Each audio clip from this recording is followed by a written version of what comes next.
Okay, ఈరోజు మన leader ప్రోగ్రాంలో మన గెస్ట్ మరి కాంగ్రెస్ పార్టీ సీనియర్ నాయకుడు మరి వడక్పల్లి సంబంధించినటువంటి కార్యకర్త ఈరోజు గ్రౌండ్ లెవెల్లో ఉన్నటువంటి ఏదైతే మరి రేపు రాబోయే స్థానిక ఎలక్షన్స్లో మరి కాంగ్రెస్ పార్టీ చేస్తున్న అభివృద్ధి లేకపోతే సంక్షేమ పథకాలలో మరి ఏ విధంగా ఫలితాలతో రాబోతుందనే అంశంతో మనతో ఈరోజు శ్రీధర్ గౌడ్ మనతో ఉన్నారు. అన్న నమస్కారం. నమస్తే అన్న.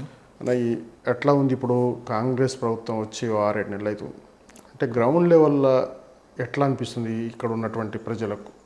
పబ్లిక్ అయితే బాగానే ఉందన్న, ప్రజలకైతే. ఎందుకంటే ఆర్టీసీ లేడీస్ మహిళలకు బస్ ఫ్రీ ఉంది, మళ్ళీ కరెంటు 200 యూనిట్స్ లోపల కరెంటు ఫ్రీ ఇస్తుండ్రు, మళ్ళీ గ్యాసు పథకాలు ఆల్మోస్ట్ 3. ఇప్పుడు నెక్స్ట్ రుణమాఫీ ఉంది. పబ్లిక్ అయితే బీద వాళ్ళకైతే బాగానే ఉందన్న కాంగ్రెస్. ఇప్పుడు మన సంక్షేమ పథకాలైనా అవివైనా విలేజ్ లెవెల్ అయితే అంటే ఇప్పటివరకు రైతు బంధు, రైతు భరోసా అనేది వ్యవసాయదారులకు ఇక్కడ బాగా గ్రామీణ ప్రాంతాల్లో ఉంటుంది కాబట్టి అది ఆ స్కీము దానికి సంబంధించినటువంటి డబ్బులు రాలేదనేది గ్రౌండ్ లెవెల్లో అనుకున్నటువంటి విషయం ఉంది. కానీ ఇప్పుడు రుణమాఫీ ఉంది కదా, ఏకకాలంలో రుణమాఫీ చేస్తే బాగానే ఉంటుంది. ఇప్పుడు 2 lakhs. రైతు భరోసా ఇప్పుడు కొద్దిగా లేట్ అయింది, కానీ మ్యాక్సిమం ఇప్పుడు ఒకటేసారి చేస్తాం కదా, చేస్తే బాగానే ఉంటుంది. మీది గ్రామీణ ప్రాంతాల్లో ఎట్లా ఉంటే సిచ్యువేషన్ ఉంటుంది? ఇప్పుడు సర్పంచ్ స్థానిక ఎలక్షన్స్ రాబోతుంది అంటే డిస్కషన్ ఏ విధంగా జరుగుతుంది? విలేజ్లలో అయితే కాంగ్రెస్ బాగానే ఉంటుందన్న. ఎందుకంటే టీఆర్ఎస్ ప్రభుత్వంలో బీద వాళ్ళకి అనేది ఏది జరగలేదు. ఇప్పుడు ఇందిరమ్మ ఇండ్లు అనేది ఒక విలేజ్లలో ఒకరికి ఇల్లు ఇవ్వలేరు, మళ్ళీ ఇల్లు కట్టుకోనికే స్థలము ఇవ్వలేరు, ప్లస్ ఇవ్వలేరు. ఈ 9.5 సంవత్సరాలల్లో నీకు ఒక్కరికి ఇండ్లు గిట లేదు విలేజ్లలో గ్రౌండ్ లెవెల్లో.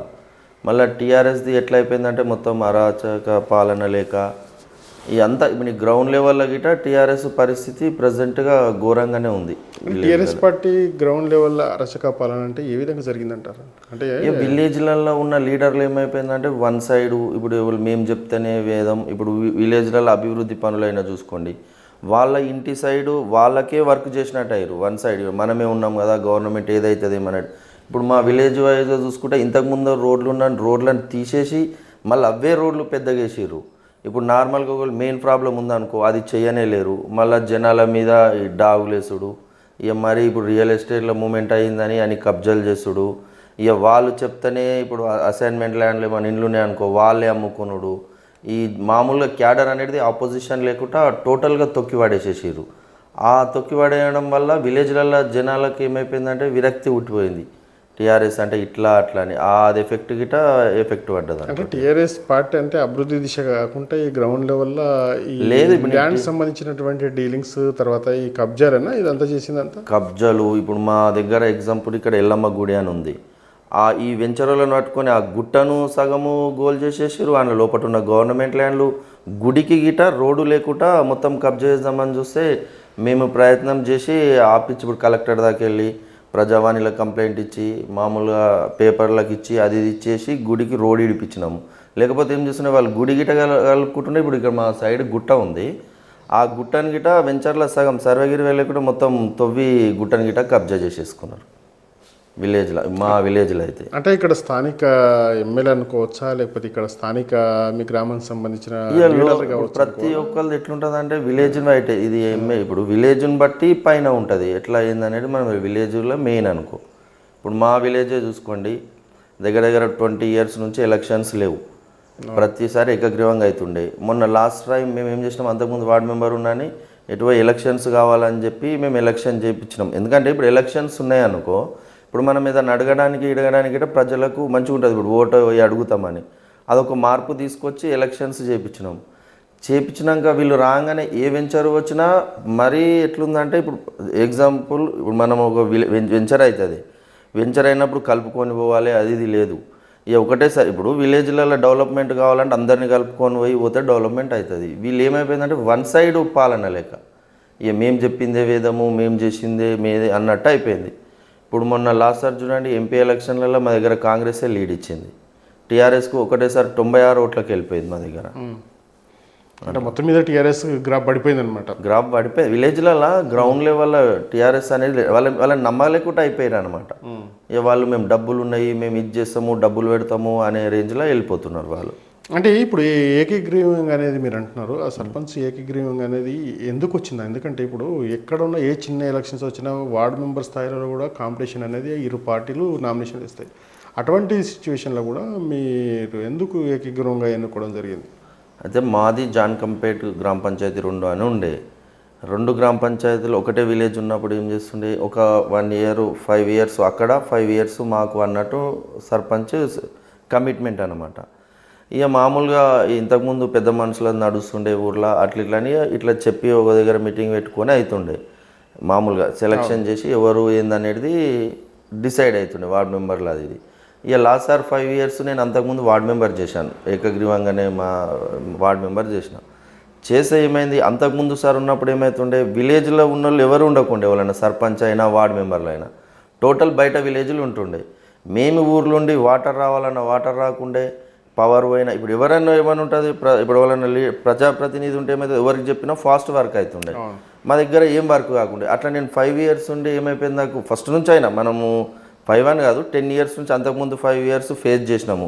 తర్వాత నేను వార్డు మెంబర్ అయినప్పుడు గిట్ట సపరేట్ విలేజ్ అయినా కానీ మేము బాగానే వర్క్ చేసాము. ఏది ఉన్నా ఏది లేకున్నా ఎంబడే యాక్చువల్గా నేను వార్డు మెంబర్ కానికే గిట్ట అది గిట్ట ఒక కారణం. బయట ఉన్న వాళ్ళు వార్డు మెంబర్ అవుతారు, సర్పంచ్ అవుతారు, ఏది కానీకే ఎట్లా లేదు అనేది.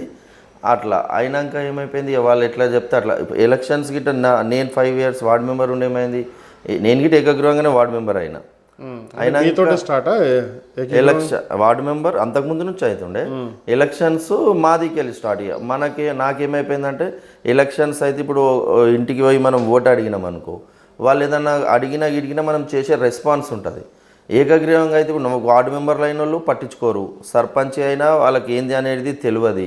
అట్లా అని చెప్పి ఏకగ్రీవంగా కావాలని నా పట్టుతోటి ఏకగ్రీవంగా వద్దని ఎలక్షన్స్ కావాలని చెప్పి మా పట్టుతోటి ఇప్పుడు నేను ఉండాలి. ఎలక్షన్స్ అయితే అభివృద్ధి అవుతుంది, చేయాలని రెస్పాన్స్ ఉంటుంది, ఏంది ఏ వర్క్ అనేది నాలెడ్జ్ ఉంటుంది. వార్డు మెంబర్ గిట్ట ప్రతి వార్డు మెంబర్ మీద అవగాహన ఉంటుంది. ఓటర్ పోయి అడిగితే పబ్లిక్ తోటి ఎట్లా రిలేషన్షిప్ ఉంది, మనకి ఎట్లా ఉంది అనేది ఎలక్షన్స్ కావాలని చెప్పి నేను మొండిగా ఎలక్షన్స్ ఎట్లైనా కావాలని చెప్పి ఆల్రెడీ మా పైన ఇప్పుడు ఇప్పుడున్న ప్రెసిడెంట్ మైపాల్ రెడ్డి గిట ఎందుకు నిలబడతావు ఏకగ్రీవంగా వచ్చేయి గిట అని ఒత్తిడి తీసుకొచ్చిండు. అయినా అని ఎలక్షన్స్ కావాలని నేను ఆల్రెడీ అనుభవించిన కాబట్టి కంపల్సరీ ఎలక్షన్. మీరు మైపాల్ రెడ్డి కింద కూడా మీరు పనిచేశారు కదా? మైపాల్ రెడ్డి కింద మేము ఫస్ట్ నుంచి కాంగ్రెస్. ఫస్ట్ నందీశ్వర గౌడ్ కింద పనిచేసినాము. ఇక నందీశ్వర గౌడ్ ఇంట్లోకి వెళ్ళిపోయినాక నందన్న అది మామూలుగా అప్పుడు టీఆర్ఎస్లోకి వెళ్తారంటే వెళ్ళలేడు, బీజేపీలోకి వెళ్ళిండు. మేము కాంగ్రెస్లోనే ఉన్నాం ఫస్ట్ నుంచి. అయితే ఇప్పుడు ప్రజెంట్గా ఎన్నికైనటువంటి బీఆర్ఎస్ పార్టీ ఎమ్మెల్యే తర్వాత ఎంపీ ఎన్నికైన బీజేపీ పార్టీ నుంచి, అంటే మీ సమస్యలకు ఇప్పుడు వినడానికి మామూలుగా ఓడిపోయిన నాయకులే ఉన్నారు, ఇద్దరు కూడా మీ పార్టీ నుంచి. పార్లమెంట్ కావచ్చు, ఇక్కడ కాన్స్టిట్యున్సీ కాటా శ్రీనివాస్ కూడా. అంటే మీ అభివృద్ధి విషయంలో కావచ్చు, లేకపోతే యంత్రాంగం విషయంలో కావచ్చు, మీ అభివృద్ధి నిధుల విషయంలో కావచ్చు, అంటే ఎవరిది సంప్రదింపులు చేస్తారంటారు? ప్రజెంట్గా అయితే ఈ 6 years నుంచి ప్రజెంట్ ఎమ్మెల్యే అయితే ఇప్పుడు ఆయన ప్రాబ్లమ్స్ అవే ఉన్నాడు. మ్యాక్సిమం అయితే ఇప్పుడు పైన గవర్నమెంట్ ఉంది కాబట్టి ఇప్పుడు మినిస్టర్ దామోదర్ రాజనరసింహ ఉన్నాడు. ఇప్పుడు సీనన్నకు క్లోజ్ కాబట్టి సీనన్న ద్వారానే వర్కులు అడుగుతున్నాం మేమైతే ఇప్పుడు అభివృద్ధి కోసం, గ్రామ అభివృద్ధి కోసం. ఇప్పుడు ఎమ్మెల్యే రూలింగ్ లేదు కాబట్టి ఎమ్మెల్యేది ఏదున్నా ఫండ్స్ తక్కువనే. ఇప్పుడు మన రేవంత్ రెడ్డి గిట మన సీఎం సార్ గిట ఏం చెప్పిండు, ఎవరిని ఇన్ఛార్జ్ ఉంటేనో వాళ్ళకే ఫుల్ పవర్స్ అది ఇదని చెప్పిండు. కాబట్టి మేము శ్రీనివాస్ గౌడ్నే అడుగుతున్నాం ప్రజెంట్గా అయితే. అంటే ఇప్పుడు 6 నెలల నుంచి మీరు ఎమ్మెల్యే ఇక్కడ కనిపిస్తలేదని అంటున్నారు. ఎమ్మెల్యే నీకు తగ్గింది టోటల్. ఇప్పుడు గవర్నమెంట్ లేదు, ఇప్పుడు ఏది ఉన్నా కానీ ఎట్లయిపోతుంది అంటే గవర్నమెంట్ లేనప్పుడు ఎమ్మెల్యే ఎవరు అధికారులు వినరు. మెయిన్ ఇప్పుడు కలెక్టర్ నుంచి మినిస్టర్ వరకు నుంచి ఫండ్స్ రావాలి, ఏది రావాలన్నా. ప్రజెంట్ గవర్నమెంట్ లేదు కాబట్టి నువ్వు ఏది ఉన్నా ఏది నడవదు కదా. ఇప్పుడు మినిస్టర్ దగ్గర మనకు సీఎంఏ చెప్పిండు ఇన్ఛార్జ్ ఎవరు ఉంటే అసెంబ్లీ నియోజకవర్గ ఇన్ఛార్జ్ ఎవరు ఉంటే వాళ్ళదే నడుస్తుంది అది ఇది అన్నట్టు. ఇప్పుడు ప్రజెంట్ ఎక్కడ చూసినా అదే పరిస్థితి ఉంది కదా. అంటే మీరు కాంగ్రెస్ పార్టీ కార్యకర్త ఉండి గతంలో బీఆర్ఎస్ పార్టీ ప్రభుత్వ హయాంలో ఎప్పుడన్నా మీకు సంబంధించినటువంటి అన్యాయం జరుగుతుంది అని, లేకపోతే అభివృద్ధి డెవలప్మెంట్ విషయంలో కానీ ఎప్పుడన్నా ఎమ్మెల్యేకి సంప్రదింపులు చేశారంటారా? ఎమ్మెల్యేకి చేయలేము మేము. ఏమైందంటే ఎలక్షన్స్ అప్పుడు మాకు డైరెక్ట్ సపోర్ట్ చేయకుండా నువ్వు నిలబడకు అది ఇది అని అనేసరికి మేము ఎమ్మెల్యే దగ్గరికి వెళ్ళలేము.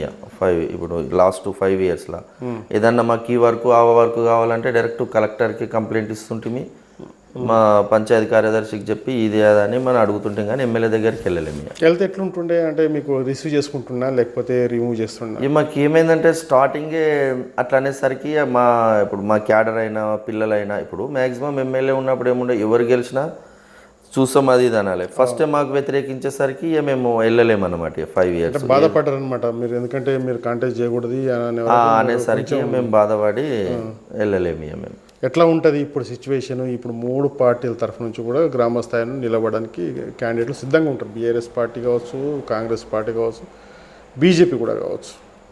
మరి ఎందుకంటే నిలబడితే ఇప్పుడు ఏముంటుంది, పైన వరకు కాంగ్రెస్ ఉంది ప్రజెంట్గా స్టేట్లో. ఇప్పుడు నీకు ఏ పనులు ఏది కావాలంటే కాంగ్రెస్ ఇప్పుడు ఒక ఎమ్మెల్యేనే ఇప్పుడు ఇంత ఉన్నాను పైన గవర్నమెంట్ లేదు కాబట్టి వర్క్స్ అయితే లేవు, ఏదైనా అభివృద్ధి ఇప్పుడు ఆయన చేతిలో లేదు. ఇప్పుడు విలేజ్లలో జనాలు గిట్ట ఏమనుకుంటారంటే ఎవరు పార్టీ ఉంటే ఇప్పుడు ప్రజెంట్ కాంగ్రెస్ ఉంది, కాంగ్రెస్ ఉంటే కాంగ్రెస్ క్యాండిడేట్లనే గెలిస్తే అరే పనులు అభివృద్ధి అవుతాయి. ఇప్పుడు రేపు పొద్దుగాల ఏమైనా ఇప్పుడు ఇండ్లు ఇవ్వాలన్నా, ఇండ్ల స్థలాలు రావాలన్నా, పెన్షన్స్ రావాలన్నా, ఏది అయినా యాక్టివ్ మనం పై వరకు పోయి అయినా కానీ వర్క్స్ తీసుకురావచ్చు. లాస్ట్ సారి నాకు పైన గవర్నమెంట్ లేదని ఒక 4-5% ఓట్స్ అట్లా గిట్ట మైనస్ అయ్యింది. లేకుంటే నాకు జస్ట్ 26 ఓట్స్తో ఓడిపోయినా నేను.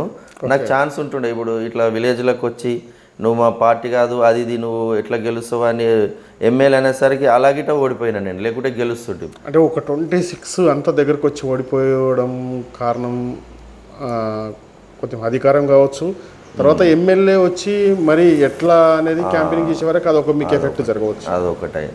ఇంకోటి అధికారం ఉంటే ఏమైపోతుంది అంటే వర్క్స్ కావాలి. ఇప్పుడు విలేజ్లలో జనాలు ఏం ఆలోచిస్తారంటే అభివృద్ధి కావాలి. అభివృద్ధి కావాలంటే పైన గవర్నమెంట్ ఉండాలి. ఇప్పుడు ఏది ఫండ్ రావాలన్నా ఏది ఎట్లా అయినా కానీ అది గిట్ట మనకు లాస్ట్ సార్ మైనస్ అయింది నాకైతే. కానీ 5 ఇయర్స్ టోటల్ ప్రజలలోనే ఉండి ఎవరికి ఏ సమస్య వచ్చినా పంచాయతీ కార్యదర్శి అయినా పైన ఎంపీడీఓను వాళ్ళని వీళ్ళని అడిగైనా కానీ వర్క్స్ చేస్తుంటే మేము ఇప్పుడు ప్రతి గ్రామ సభకు అటెండ్ అయ్యి ఇప్పుడు ఇప్పుడు పెన్షన్స్ మిస్ అయిన వాళ్ళవి వాళ్ళవి వీళ్ళవి బాగానే వర్క్ చేసినాం మేము 5 ఇయర్స్ నుంచి. నేను సాలిడ్ అయితే మరి మీ సమస్యలు ఏవైతే ప్రజల తరపు నుంచి పోరాటం చేస్తాం మనం ఎంపీడీఓ దాకా వెళ్తుంటే ఏమనంటే డిపిఓ దాకా గిట్ట వెళ్తుంటే మేము ఇప్పుడు పంచాయతీ కార్యదర్శితోటే ప్రతి గ్రామ సభకు అటెండ్ అవుతుంటే నేను. ఇప్పుడు మా క్యాడర్ ఇప్పుడు యూత్ ఉంటారు మా ఎంబడి ఎక్కువ జనాలకు ఏ సమస్య ఉన్నా అడిగేసి యాక్టివ్గా ఉంటుంటే మేము వర్క్ చేయడానికి. అది ఈ 5 ఇయర్స్ అయితే. ఓకే. ఇప్పుడు మామూలుగా చిన్న ఇప్పుడు గ్రామాల్లో లేదంటే ఓటర్ కావాల్సిందంటే పథకాలు లేదంటే ఈ సమస్యలు వాటరు నీళ్లు పెద్ద మొత్తం అయితే వాళ్ళు ఏమో ఆశించని పరిస్థితి, ఎందుకంటే వాళ్ళకి కావాల్సింది ఇది. బాగా జరిగిందంటారా అభివృద్ధి? బీఆర్ఎస్ పార్టీకి సంబంధించినటువంటి సర్పంచ్ బాగా చేశారంటారా? వాళ్ళు ఏం చేసిర్రు అంటే అమౌంట్ పైసలు సంపాదించుకోనికే వెంచర్ల పైన ఈ పర్మిషన్లు ఇవ్వనీకేనే ఇవే కరెక్ట్. విలేజ్లలో ఇప్పుడు నీకు ఈ 5 ఇయర్స్ నుంచి గెలిచిన నుంచి ఇప్పుడు వార్డు మెంబర్ ఉండనుకో, వార్డు మెంబర్ ఒక వార్డుకు గిట్ట వెళ్ళకుండే ఏంది ఎట్లా అనేది. ఇప్పుడు గెలిచినప్పుడు ప్రజలు గెలిపించినప్పుడు ఒక వార్డుకు రెస్పాన్స్ ఉండాలి. ఈ వార్డు మెంబర్లు అందరూ ఏంది సర్పంచ్కి అనేది సర్పంచ్కి రెస్పాన్స్ ఉండాలి. వీళ్ళు వార్డు మెంబర్ ఎవరు పట్టించుకోకుండా ఏదో ఓపెనింగ్ ఉన్నప్పుడు ఎమ్మెల్యే వచ్చినప్పుడు వస్తుండే కొబ్బరికాయ కొడుతుండే వెళ్ళిపోతుండే. మ్యాక్సిమం ఎవరు పట్టించుకోకుండా ఏం ఇప్పుడు మా దగ్గర అందుకే ఒకటేసారి 60% టీఆర్ఎస్కి ఉన్న ఓటింగు మొన్న ఎలక్షన్లలో 30-35%కు టీఆర్ఎస్కి డౌన్ అయిపోయింది. అంటే పార్టీ వ్యతిరేకత లేకపోతే మామూలుగా పార్టీది వ్యతిరేకత జనాలది గిట్ట ఉన్న లీడర్లు ఏమైపోయిందంటే మేము గెలిచినాము ఏం కాదు మాదే ఉంటుంది ఆ రేంజ్లో వెళ్ళిపోయారు అనమాట. వాళ్ళని క్వశ్చన్ అడిగినా కానీ మేమే గెలిచినాం మేము చేస్తాము ఇది చేస్తాం అది చేస్తాం అన్నట్టు వెళ్ళిపోయారు మామూలు జనాలలో. వచ్చారా మరి టీఆర్ఎస్ పార్టీకి సంబంధించినటువంటి క్యాడర్ అంటే మీ కాంగ్రెస్ క్యాడర్లోకి జాయినింగ్ అయిందా? జాయినింగ్ అయ్యారు. ఇప్పుడు మేము ఇంకోటి ఏంటంటే 5 ఇయర్స్లో ఎవరికి ఏం హెల్పింగ్ కావాలన్నా పైన గవర్నమెంట్ లేకున్నా అయినా కానీ యాక్టివ్గా ఉండి పోలీస్ స్టేషన్లలో అయినా కానీ ఇప్పుడు ఆఫీసులలో అయినా కానీ ఇప్పుడు జిల్లా పరిషత్ ఇప్పుడు ఎంపీడీఓ ఆఫీసులలో ప్రతిదీ యాక్టివ్ వర్క్ చేస్తుంటే మేము. ఇప్పుడు పంచాయతీ కార్యదర్శికి ఏదన్నా ఎంబడే చెప్పేసి ఆమె చేయకపోతే పైన కంప్లైంట్ ఇచ్చి ఏదో విధంగా అయితే పనులు చేపిస్తుంటాం మేము. ఓకే. ఇప్పుడు ఏదైతే గతంలో జరిగినటువంటి అభివృద్ధి విషయంలో అక్రమాల లేకపోతే వాళ్ళ వెంచర్ల మీద కమిషన్ల ఏదైతే అన్నారో అటువంటి అవకాశం మీకు ప్రజలు సర్పంచ్గా ఎన్నుకున్న తర్వాత ఈ సిచ్యువేషన్ రాకపోదా? ఇది సంపదన ఇది మేము మరీ అంత ఘోరం అయితే చేయం, ఎందుకంటే అభివృద్ధి విలేజ్కు ఏదన్నా అభివృద్ధి చేపిస్తాం కానీ ఇట్లా అయితే ఇప్పుడు న్యాయంగా మనం పోయినాం అనుకో. ఇప్పుడు మేము ఇప్పుడు 10 years నుంచి విలేజ్లో అయితే న్యాయంగానే ఉంటున్నాం. ఇప్పుడు రాజకీయంలో నుంచి 15 సంవత్సరాలు ఉన్నాం ప్రజెంట్గా. ఒక 10 years నుంచి అంతకుముందు వార్డు మెంబర్ చేసాం 5 years, ఇప్పుడు 5 years ఆపోజిషన్లో ఉన్నాము. ప్రజెంట్గా న్యాయంగా ఏది ఇంకా మా విలేజ్ అభివృద్ధి కానీ ఇంకా చాలా ఇప్పుడు ఊర్లో 10-20% అయ్యింది. ఇంకా నీకు 60-70-80% విలేజ్ అట్టనే ఉంది. మీరు ఒకసారి వచ్చి చూసిర్రు అనుకో, ఇది ఒక రోడ్డు, మెయిన్ రోడ్ ఒక్కటే అభివృద్ధి అయింది. ఇప్పుడు నీకు వేరే విలేజ్లలో పోతే మొత్తం చెట్లు, టోటల్ నీకు అభివృద్ధి లేనట్టే ఉంటుంది. ఫస్ట్ విలేజ్ కోసం ఒక ప్రణాళిక సిద్ధం చేసి ఇప్పుడు ఏ వార్డుకి ఎలా ఉంది, ఏ వర్క్స్ ఉన్నాయి ఏందనేది చేసి అభివృద్ధి చేయడానికే పాటు పడతాం మేమైతే. మీరు అధికారంలోకి వస్తే ముఖ చిత్రం ఎట్లా ఉంటుంది మీ గ్రామానికి? మేము అధికారం వస్తే మా ప్రణాళిక ఎట్లుందంటే, ఏ వార్డుకు ఆ వార్డు ఒక కమిటీ వేసి వార్డు మెంబర్ ఉంటాడు, మళ్ళీ ఆ వార్డులకి ఒక 2-3 మెంబర్స్ని కమిటీ చేసి ఏమేమి సమస్యలు ఉన్నాయి ఏది ఉన్నాయి ఫస్ట్ సమస్యలు పరిష్కరించి. ఇప్పుడు పెన్షన్స్ ఉన్నాయి, ఇప్పుడు చాలా మందికి కొందరికి పెన్షన్ మిస్ అవుతుంది. ఇప్పుడు ఒక్కరికి మిస్ అయ్యిందనుకో, ఇప్పుడు మా విలేజ్లో ఒక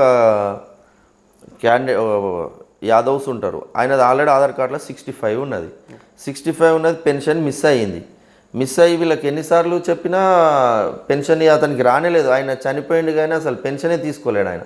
అలాంటి తప్పులు జరగకుండా విలేజ్లో ఏ పథకమైనా ప్రతి ఇంటికి చేరుకునేటట్టు ప్రయత్నం చేస్తాం. అధికారంలో లేనప్పుడు మ్యాక్సిమం ప్రయత్నం చేసినాం, అధికారం ఉంటే ఇంకా మాకు అభివృద్ధి చేయడానికే మంచిగా ఉంటుంది అనమాట. ఎట్లా అయిందని ప్రణాళిక సిద్ధం చేసి వార్డు వైజ్గా ఏ వార్డు ఆ వార్డు వైజ్గా డిసైడ్ చేసి ఒక 2-3 కమిటీ వేసి ఏమేమి సమస్యలు ఉన్నాయి, వాటర్ వస్తలేవా, పవర్ ఏంది, లైట్స్ ఇప్పుడు వీధి లైట్లు ఎట్లున్నాయి, రోడ్స్ ఏమేమి ఉన్నాయి అవన్నీ చూసి తొందరగా సాల్వ్ చేయడానికి చూస్తాం. మేము చేస్తుంటారా పబ్లిక్ సర్వీసు లేకపోతే మామూలుగా సేవా కార్యక్రమాలు అటువంటి సేవా కార్యక్రమాలు కంపల్సరీ చేస్తాం మేము. ఇప్పుడు ఎవరికన్నా ఏదైనా హెల్త్ ప్రాబ్లం ఉన్నా ప్రతి ఒక్కరికైతే మాకు ఫోన్ చేసిరంటే ప్రతి ఒక్కరికైతే సహాయం చేస్తుంటాం.